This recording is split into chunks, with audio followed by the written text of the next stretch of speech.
ನಮಸ್ಕಾರ, ನಾನು doctor Prashant, consultant cardiologist, Apollo hospital Mysuru ಮತ್ತು ಪ್ರಿಯದರ್ಶಿನಿ ಹಾರ್ಟ್ ಕೇರ್ ಮಂಡ್ಯ.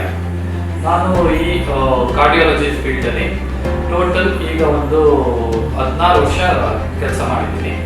ನಮ್ಮ ಈ centre Priyadarshini heart care Mandya open ಆಗಿ ಆಲ್ಮೋಸ್ಟ್ ಒಂದು 10 ಇಯರ್ಸ್ ಆಗ್ತಾ ಬಂತು.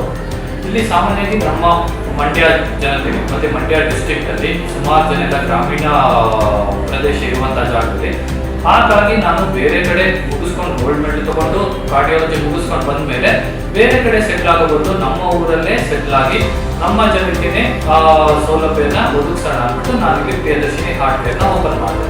ನಮ್ಮ ಸೇವೆ ಈ ಮಂಡ್ಯ ಪ್ರದೇಶದಲ್ಲಿ ಸುಮಾರು ವರ್ಷಗಳಿಂದ ಹಲವಾರು ವರ್ಷದಿಂದ ಮಾಡ್ತಾ ಇರೋದ್ರಿಂದ ನಮ್ಮ ಈ ಸಿಗ್ನೇಚರ್ ಮೀಡಿಯಾ ಹೌಸ್ ಅವರು ನಮ್ಮ ಈ ಸೇವೆಯನ್ನು ಗುರುತಿಸಿ ನಮ್ಮನ್ನು ಈ ವರ್ಷದ ಕರ್ನಾಟಕ ಹೆಲ್ತ್ ಕೇರ್ ವೈದ್ಯರತ್ನ ಅವಾರ್ಡ್ಗೆ ನಾಮಿನಿ ಮಾಡಿ ಸೆಲೆಕ್ಟ್ ಮಾಡಿದ್ದಾರೆ. ಅದರಿಂದಾಗಿ ಈ ಮಾರ್ಚ್ 24ನೇ ತಾರೀಕಿನಂದು ಅವಾರ್ಡ್ ಸೆರೆಮನಿಯನ್ನು ಹಮ್ಮಿಕೊಳ್ಳಲಾಗಿದೆ. ಅದರಲ್ಲಿ ಭಾಗವಹಿಸಲಿಕ್ಕೆ ನಾನು ತುಂಬಾ ಕಾತರದಿಂದ ಕಾಯ್ತಾ ಇದ್ದೇನೆ. ಇದೇ ಸಮಯದಲ್ಲಿ ನಾನು ಸಿಗ್ನೇಚರ್ ಮೀಡಿಯಾ ಹೌಸ್ಗೆ ಧನ್ಯವಾದವನ್ನು ತಿಳಿಸ್ತಾ ಇದ್ದೇನೆ. ನಮಸ್ಕಾರ.